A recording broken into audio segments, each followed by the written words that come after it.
بادشاہ اور تقدیر کی داستان پارٹ 1۔ قدیم زمانے کی بات ہے جب نہ بجلی تھی نہ بڑی بڑی مشینیں، تب ایک وسیع سلطنت ہوا کرتی تھی جس کا نام نورستان تھا۔ اس سلطنت پر ایک طاقتور مگر مغرور بادشاہ حکومت کرتا تھا جس کا نام بادشاہ سکندر شاہ تھا۔ سکندر شاہ کے پاس دولت، فوج، محل اور ہر وہ چیز تھی جس کا ایک انسان خواب دیکھ سکتا ہے، مگر اس کے دل میں ایک عجیب بے چینی رہتی تھی۔ وہ اکثر رات کو اپنے محل کی چھت پر آسمان کو دیکھتا اور سوچتا، کیا واقعی میں سب سے طاقتور ہوں یا کوئی ایسی طاقت بھی ہے جو مجھ سے بڑی ہے؟ ایک عجیب خواب۔ ایک رات بادشاہ نے ایک عجیب خواب دیکھا۔ اس نے دیکھا کہ ایک بوڑھا فقیر اس کے سامنے کھڑا ہے جس کی آنکھوں میں عجیب نور ہے۔ فقیر نے کہا، اے بادشاہ، تم اپنے آپ کو سب سے بڑا سمجھتے ہو، مگر تمہاری تقدیر ایک عام لڑکے کے ہاتھ میں ہے۔ بادشاہ چونک کر اٹھ بیٹھا، اس کے ماتھے پر پسینہ تھا۔ یہ کیسے ہو سکتا ہے؟ ایک عام لڑکا میری تقدیر بدل دے؟ وہ غصے میں بولا۔ اگلی صبح اس نے فوراً اپنے وزیروں اور نجومیوں کو دربار میں طلب کیا۔ دربار کا فیصلہ۔ نجومیوں نے ستاروں کو دیکھا اور کہا، جہاں پناہ خواب سچا ہے، ایک غریب گھر میں پیدا ہونے والا لڑکا آپ کی قسمت کا فیصلہ کرے گا۔ یہ سن کر بادشاہ کے چہرے کا رنگ بدل گیا۔ اس لڑکے کو پیدا ہونے سے پہلے ہی ختم کر دیا جائے، بادشاہ نے حکم دیا۔ فوجیوں کو حکم دیا گیا کہ سلطنت کے ہر گاؤں میں جا کر ہر نوزائیدہ بچے پر نظر رکھیں۔ ایک غریب گھر کا چراغ۔ اسی سلطنت کے ایک چھوٹے سے گاؤں میں ایک غریب لکڑہارا رہتا تھا جس کا نام حیدر تھا۔ اس کی بیوی نے ایک خوبصورت بیٹے کو جنم دیا۔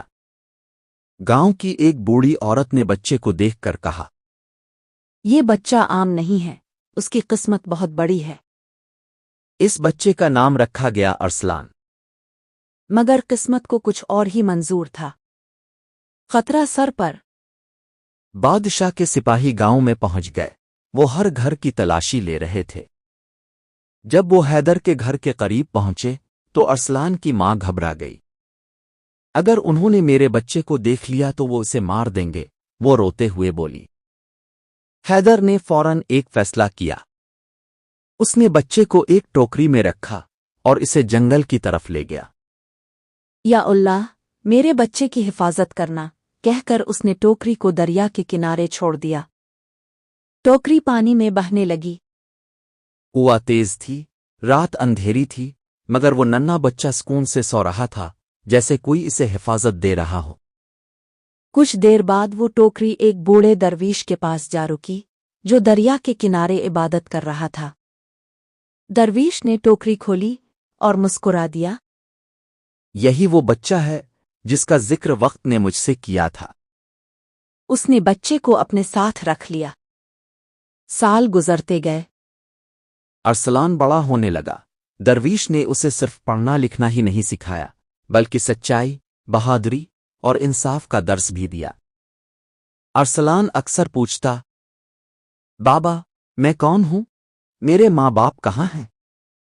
درویش مسکرا کر کہتا، وقت آنے پر سب جان جاؤ گے، ابھی تمہیں خود کو پہچاننا ہے۔ ایک بہادر نوجوان۔ جب ارسلان جوان ہوا تو وہ نہ صرف طاقتور بلکہ بے حد ذہین بھی تھا۔